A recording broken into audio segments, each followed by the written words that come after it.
Hi, Natasha N.K.O here on the 8th of July, 21:14 p.m. I'm going to read some more from People of the Lie, Pt.10.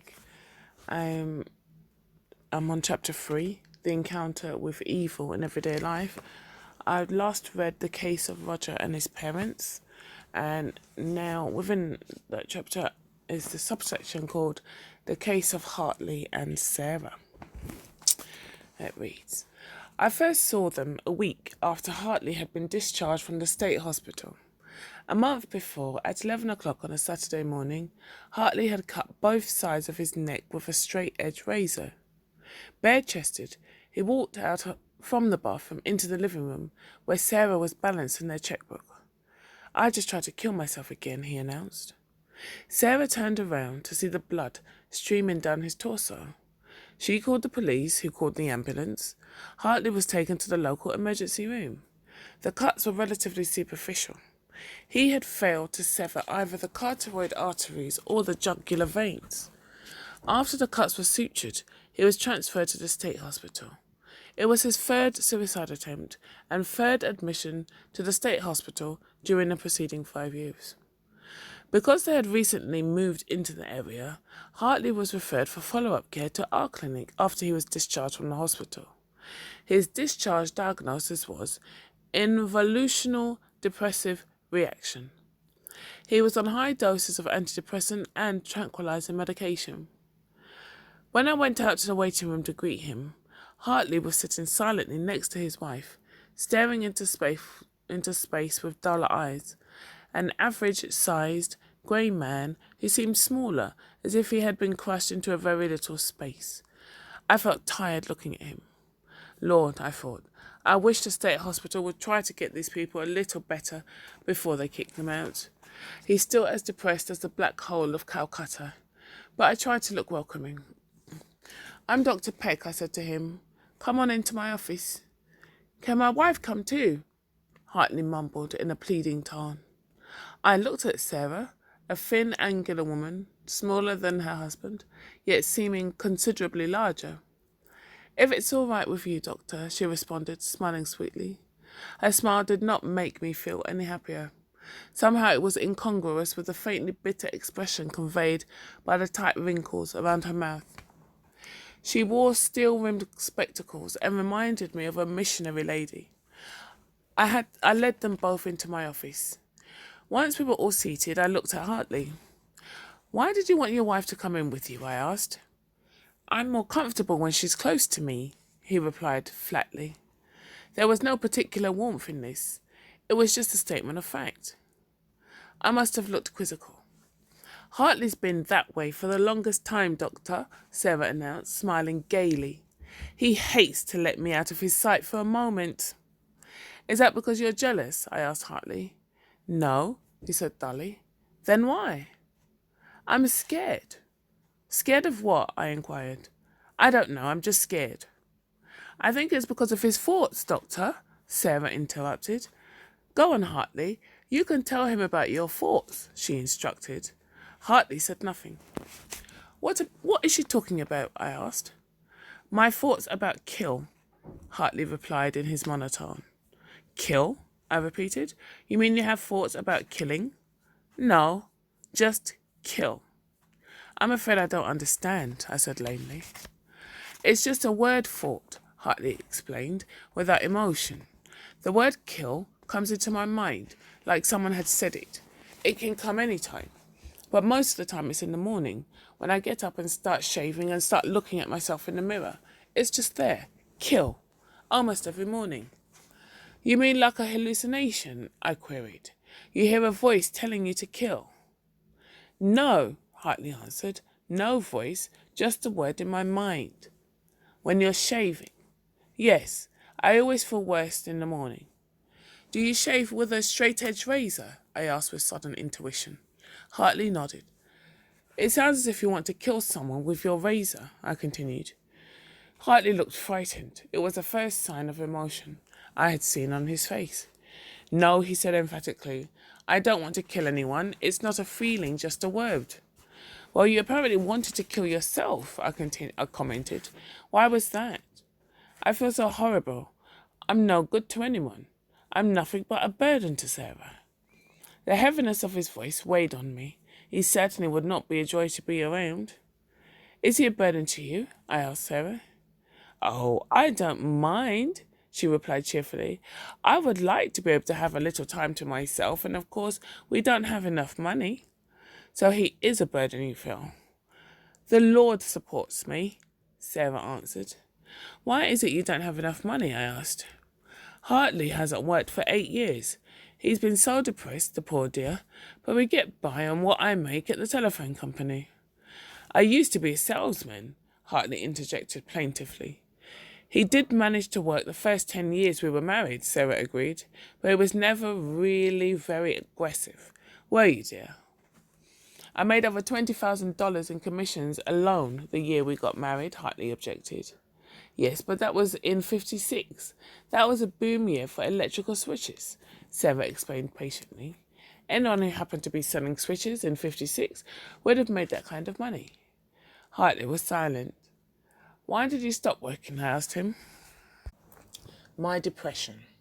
I felt so awful in the mornings. I just couldn't go to work anymore. What was making you so depressed? Hartley looked puzzled, as if unable to remember something. It must have been my words, he said finally. You mean the words in your mind, like kill? He nodded. You said words, plural. Are there other words as well? I asked. Hartley was silent. Go on, dear, Sarah said. Tell the doctor about the other words. Well, sometimes there are other words, he acknowledged reluctantly, like cut or hammer. Any others? Sometimes blood. Those are all angry words, I commented. I don't think they will come into your head unless you were very angry. I'm not angry, Hartley insisted dully. What do you think? I asked, turning to Sarah. Do you think he's angry? Oh, I think Hartley hates me, she answered with her gay little smile, as if she were talking about a cute prank played by a neighbour's child. I stared at her in amazement. I had begun to suspect the truth of this, but I hardly expected her to be so calmly aware of it. Aren't you worried that he might hurt you? I asked. Oh no, Hartley wouldn't hurt a fly, would you, dear? Hartley did not respond. Seriously, I said to Sarah, he thinks of kill and blood and hammer. It seems to me that if I were you, I'd be quite frightened living with a husband who hates you and thinks of such things. But you don't understand, Doctor, Sarah explained placidly. He couldn't hurt me. He's such a weakling. I quickly glanced at Hartley. There was absolutely no expression on his face. I sat there for almost a minute in stunned silence, trying to focus on how to proceed. Finally, I asked him, how does it make you feel to hear your wife call you a weakling? She's right, I am weak, he mumbled. If she's right, I said, how does that make you feel? I'd like to be stronger, he responded without enthusiasm. Hartley can't even drive a car, Sarah interjected. He can't go out of the house alone without me. He can't go into a supermarket or any crowded place. Can you, dear? Hartley nodded in dumb assent. You seem to agree with your wife about everything, I pointed out. She's right. I can't go anywhere without her. Why can't you? I'm scared. Scared of what, damn it? I asked, trying to push him. I don't know, he replied abjectly. All I can tell you is I get scared whenever I have to do anything by myself. I get scared when Sarah isn't around to help me. You sound like you're a very young child, I commented. Sarah smiled complacently. Hartley is a child in some ways, she said. You aren't very grown up, are you, dear? Maybe you don't want him to grow up, I said quickly, turning to her. Sarah flashed me a look of sudden hatred. Want? She snapped. When have my wants ever been considered? My wants don't matter. My wants have never mattered to anyone. It isn't a question of what I want or don't want. I only do what I have to do, what the Lord wants me to do. Oh, there's no telling what I would want.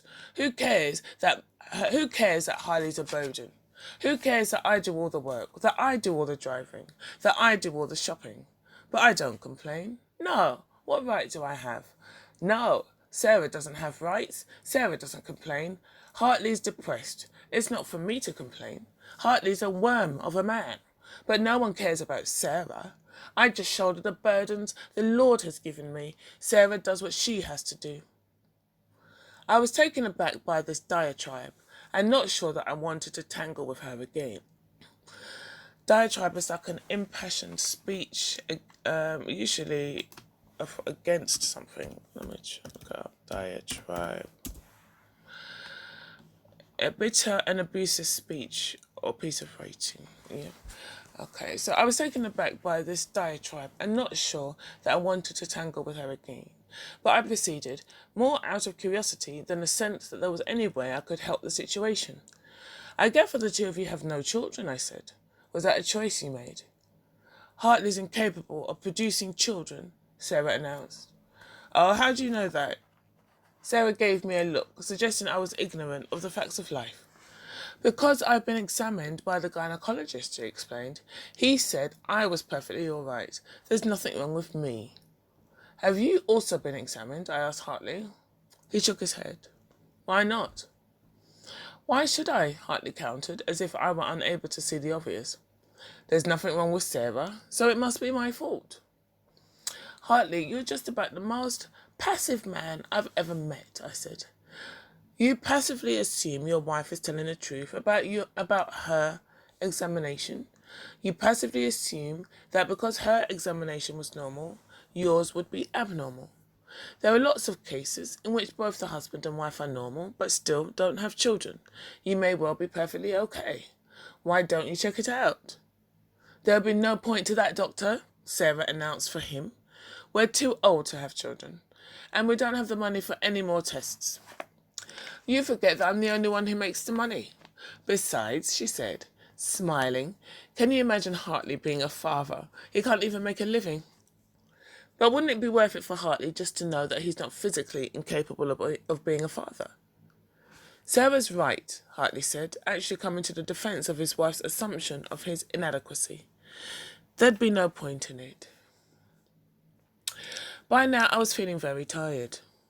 I had 20 minutes left before my next patient, but I was strongly tempted to terminate the interview. There was no hope for change. There was no possibility of help for Hartley. He was too far gone. But why? Why and how in the name of God did such misery come about, I wondered. Tell me about your childhood, I directed him. There's nothing to tell, Hartley mumbled. Well, how far did you go in school, I asked. Hartley went to Yale, Sarah answered for him again. But then you flunked out, didn't you, dear? Hartley nodded. I felt ill, thinking that this worm of a man, as Sarah accurately and callously called him, had once been a bright-eyed college youth. How did you happen to go to Yale, I asked. My family was wealthy. But you also must have been quite bright, I commented. It's no good being bright if you don't work, Sarah interjected once more. Handsome is as handsome does, I always say. I turned to her. Are you aware that every single time I try to focus on whatever assets your husband might have, you jump in and castrate him? She screeched at me. Castrate him?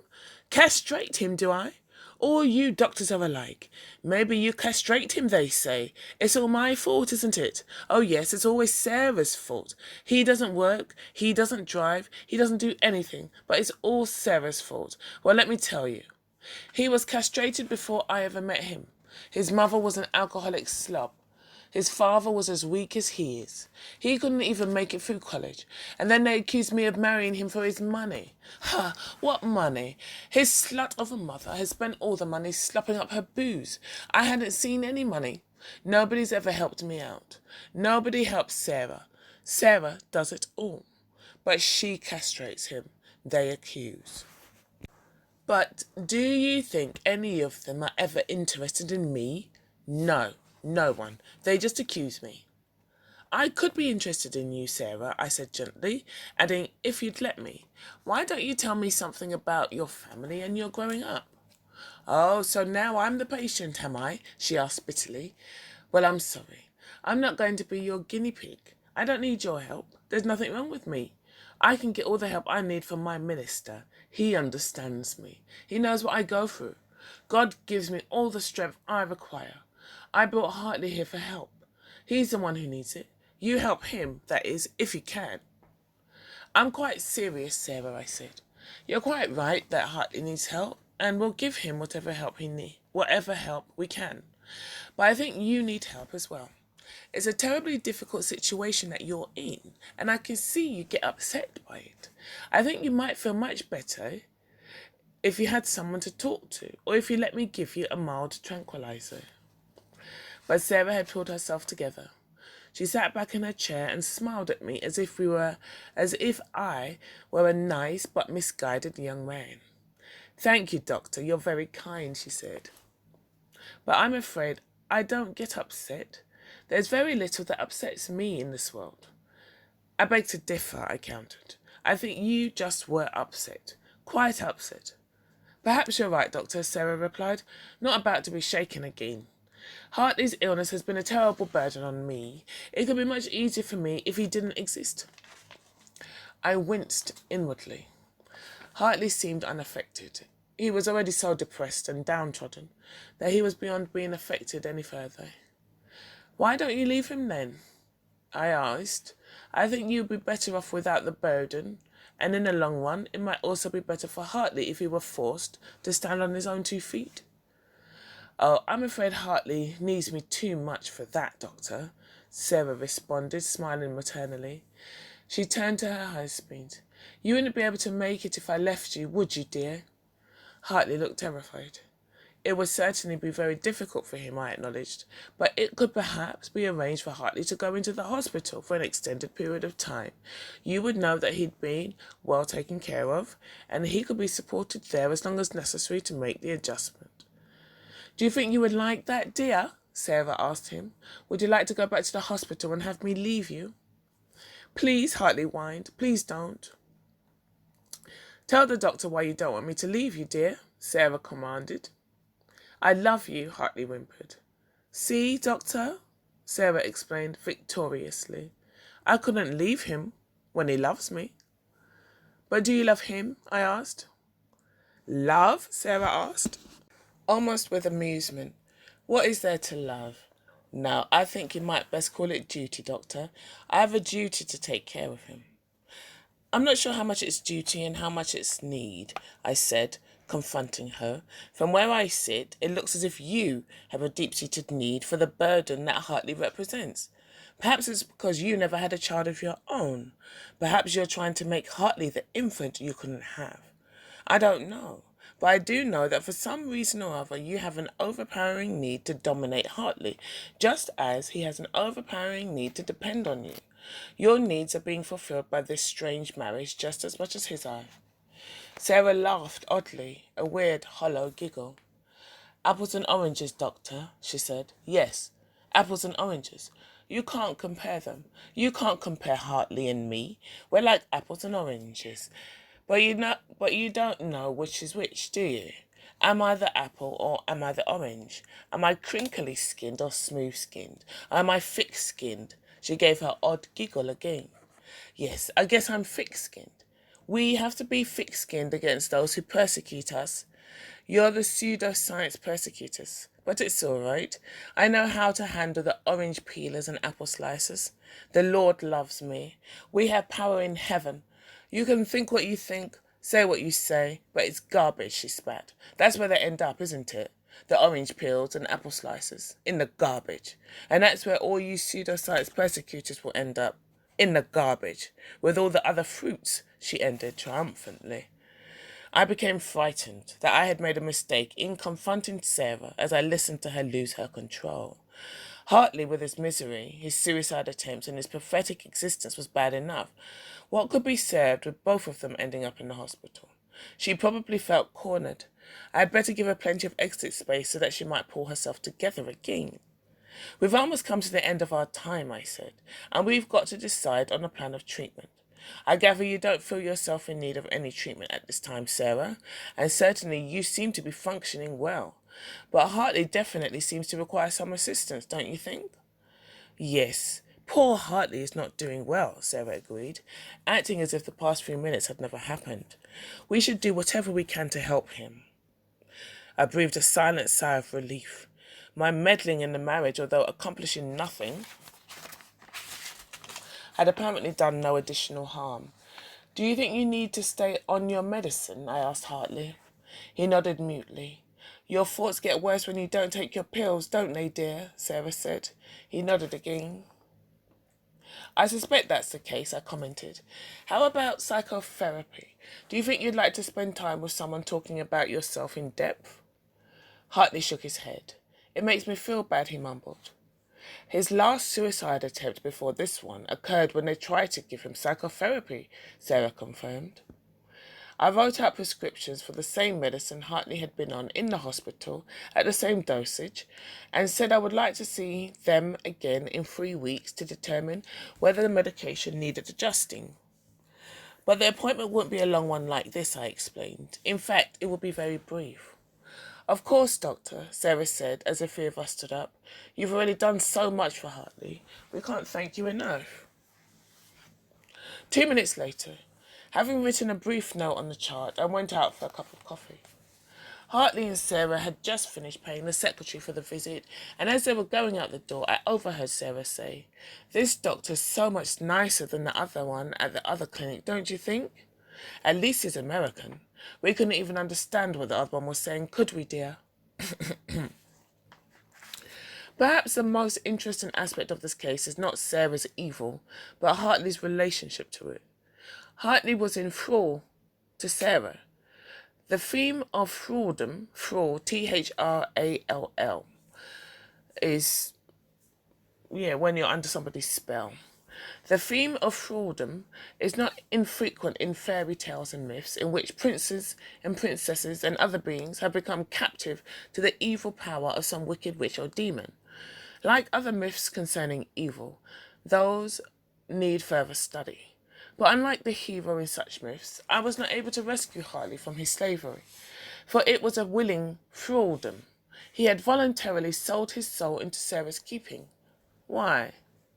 At one point during the session, I had told Hartley that he was just about the most passive man I've ever met. A passive person means an inactive person, a taker instead of a giver, a follower instead of a leader, a receiver instead of a doer. I could have used a number of other words: dependent, infantile, lazy. There's a note there for that. Hartley was monumentally lazy. His relationship with Sarah was that of an infant clinging to its mother.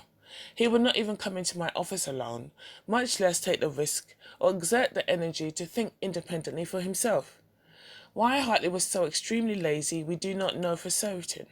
Sarah's comments that his mother was an alcoholic and his father is weak, as he suggests that he came from a family in which his parents probably served as lazy role models, and he probably failed to receive adequate fulfillment of his infantile needs. We can postulate that by the time he met Sarah, he was already a profoundly lazy person, a child in adult's clothing who was unconsciously seeking the strong mother he had never had to take care of him. Sarah filled the bill perfectly, just as he undoubtedly met her requirements for a potential slave. Once a relationship was established, it became a vicious circle, naturally intensifying the sickness of each. Her domination further encouraged his submissiveness, and his weakness further nourished her desire for power over someone. So Hartley was not simply an unwilling victim of Sarah's evil. This is important because the case exemplifies a general rule. We do not become partners to evil by accident. As adults, we are not forced by fate to become trapped by an evil power. We set the trap ourselves. We shall see this principle in action once again in the next to last chapter when we consider the phenomenon of group evil and how vast numbers may so easily participate with each other in the most atrocious behaviour. For the moment, however, we are concerned with the smallest of groups, the single couple, and how two people participate in evil. The case of Hartley and Sarah was introduced in part by the observation that it seemed impossible to tell which partner of an evil couple was the evil one. Both of Bobby's parents seemed evil. Both Mr. and Mrs. R seemed equally involved in destroying Roger's spirit. But by the very nature of their evil, I was unable to get close enough to them to know them well. My purely speculative suspicion is that they were not as equally evil as they seemed. I doubt that it is possible for two utterly evil people to live together in the close quarters of a sustained marriage. They would be too destructive for the necessary cooperation. I suspect, therefore, that one or the other of Bobby's parents was the more dominant in their mutual evil, and I believe the same was true of Mr. and Mrs. R. In every evil couple, if we could examine them closely enough, I imagine we would find one partner at least slightly in thrall to the other, in the same manner as Hartley was to thrall to Sarah, albeit hardly to the same degree. If the reader feels Hartley and Sarah's relationship was a bizarre one, I agree. I chose it precisely because they were the sickest couple of this type I have seen in the years of my practice of psychiatry. Bizarre though it was, the type of relationship it illustrates is quite common. The phenomenon of thraldom, thralldom, thraldom in marriage is not rare. Those readers who are psychiatrists will have seen in their everyday practice dozens of such cases, and I suspect that general readers will, on reflection, also be able to recognise this type of marriage among at least some of their acquaintances. Evil was defined as the use of power to destroy the spiritual growth of others for the purpose of defending and preserving the integrity of our own sick selves. In short, it is scapegoating. We scapegoat not the strong, but the weak. For the evil to so misuse their power, they must have the power to use in the first place. They must have some kind of dominion over their victims. The most common relationship of dominion is that of parent over child. Children are weak, defenseless, and trapped in relation to their parents. They are born in thrall to their parents. It is no wonder, then, that the majority of the victims of evil, such as Bobby and Roger, are children. They are simply not free or powerful enough to escape. For adults to be the victims of evil, they too must be powerless to escape. They may be powerless when a gun is held to their head, as when the Jews were herded into the gas chambers, or when the inhabitants of My Lie were lined up to be shot, or they may be powerless by virtue of their own failure of courage. Unlike the Jews or the inhabitants of My Lie, and unlike children, Hartley was physically free to escape. Theoretically, he could have just walked away from Sarah, but he had bound himself to her by chains of laziness and dependency, and though titularly an adult, titularly is just title, it's just being called an adult in name, and though titularly an adult, he had settled for the child's impotence. Whenever adults not at gunpoint become victims of evil, it is because they have, one way or another, made Hartley's bargain. That's the end of that subsection. I'm going to read the note, previous note. It's the only one. And where was it? It came after he wrote, a passive person means an inactive person, a taker instead of a giver, a follower instead of a leader, a receiver instead of a doer. I could have used a number of other words, dependent, infantile, or lazy. And the note reads, Eric Fromm, Fromm, coined the term incestuous symbiosis for one of the three components of the syndrome of decay, or evil character type. Although lacking the other components, Hartley was a fleshed-out, walking definition of incestuous symbiosis. It suggests that he entered into a submissive relationship with evil, precisely because he was partially evil himself. It is true he was not entirely comfortable in his thraldom. Dimly aware that he was caught in a dreadful trap, he obsessed back and forth between the two easiest ways to extricate himself: to kill Sarah or to kill himself. But he was too lazy to even consider the one legitimate escape route open to him, the obvious, more difficult path of psychological independence. End of note. So I'll leave it there. When I come back, it will be the section called Mental Illness and the Naming of Evil. Thank you for listening.